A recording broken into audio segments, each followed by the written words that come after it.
Okay, this is August 16th, 2011, one day before my birthday. Oh, hey.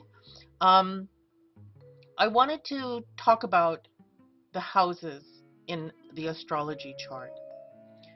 And there's a number of ways to find out uh, about them. And one of them is to go to Wikipedia. It says, here's a wikipedia.org, and it says houses, astrology houses. And then if you scroll down, it says the first house is like the sign of Aries. And then it talks about what the interpretation is: physical appearance, traits, characteristics, first impressions, how you begin things. Okay, now this is what I wanted to point out in this video, is that no matter what the rising sign is, like right now, the rising sign is Pisces, 29 degrees Pisces, when I'm doing this video. But it doesn't matter what the rising sign is, the house will take on attributes of the sign, starting with the first house being influenced by Aries. And so how I look at that is that Aries is like the landlord of the house, and Mars loves to live there. So if you have Mars in the first house, often sports people have that placement. If you have Mars in Aries in the first house, it means that you were born at dawn and you're a fiery kind of person. I knew somebody who had a whole lot of Aries in the first house, and he had like too much iron in his system, and he had to be bled on a regular basis, but that's an aside, a total aside. Okay, so second house is Taurus. No matter what sign is there in your chart, the landlord of that house is Taurus.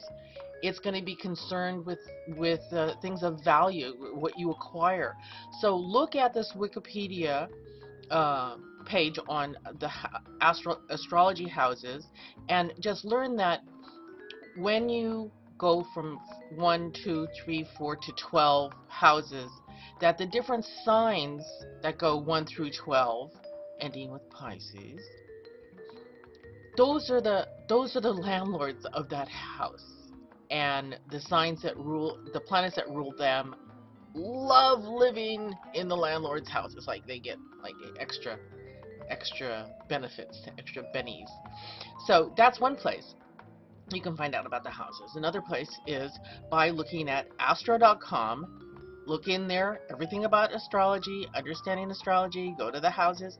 And again, it talks about the first house is the rising sign, and that means what was rising, coming up over the horizon when you were born.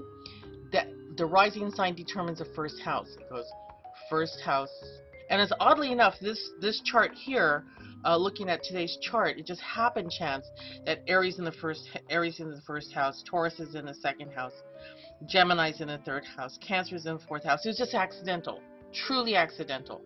But so and I figure, oh wow, totally cool, even though it's accidental.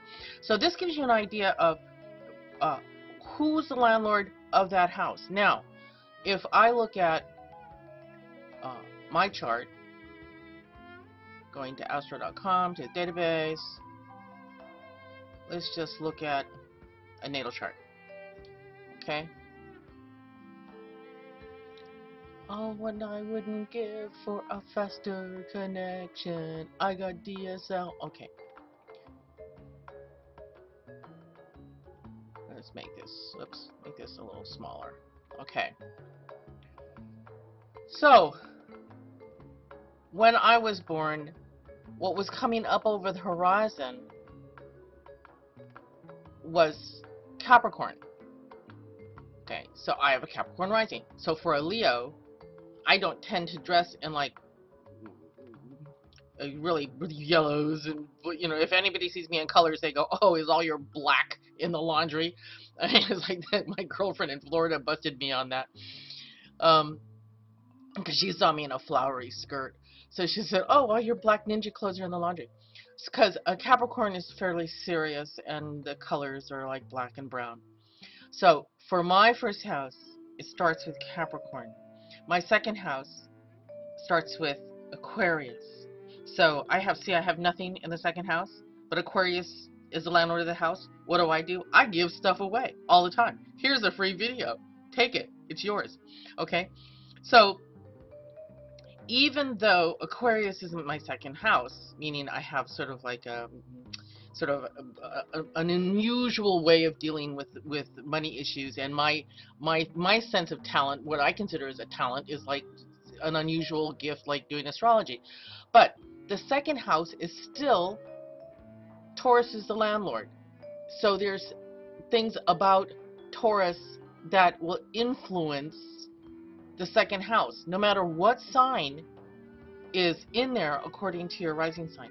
Now, the reason why astrologers got to have the time of birth as well as the location is to determine this rising sign.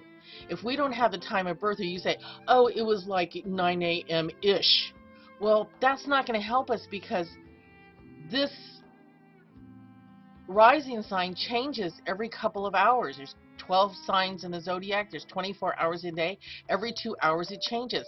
I've known twins who, one was born with like a Pisces rising, had great big googly eyeballs. The other one was born with Aries rising, because it was right on the border between Pisces and Aries, and that twin had a big old head. So, you know, even twins who are genetically identical can have different rising signs, and so how their public face that goes out into the world, how they put their best foot forward, how they are perceived by other people, will be different because their rising sign is different. That's why the time is very important. So this is just a brief, I'm talking about brief view of how to find out the house numbers are here. Okay, the information you find on Wikipedia, you can find on Astro.com, you can find at Astrology.com. If you look at the houses, if you just do a Google, like I did, it's just like Google Astrology Houses. There was like, what, 10 million results? Excuse me? Okay, houses of astrology, houses in your birth chart, astrological houses. But in order to get that, I don't know why that recycling showed up. In order to get the information on where the houses are in somebody's chart, you need the time. You need to give the astrologer the time, or you need to put the time in over at astro.com when you're casting your chart. But I recommend memorizing this 1 through 12, Aries through Pisces. Know what their values are, what they touch upon. Then it'll make sense that okay, it'll make sense that, okay, let's say I have Moon and Gemini in the 5th. I entertain myself by by chatting with you guys on YouTube videos. I also have it squared Saturn, so I've had 2 children live far away from me. My 2 older boys live far away from me, and that was a separation that was hard. Moon has to do with mothering. Saturn has to do with limitations and hardships. The 5th house has to do with children. So it's important to know where your houses are, because when you're delineating the aspects, these lines between the planets, you want to know what part of your life these energies are going to take place. Also, when you do transits, let's just do natal chart and transits. Come on.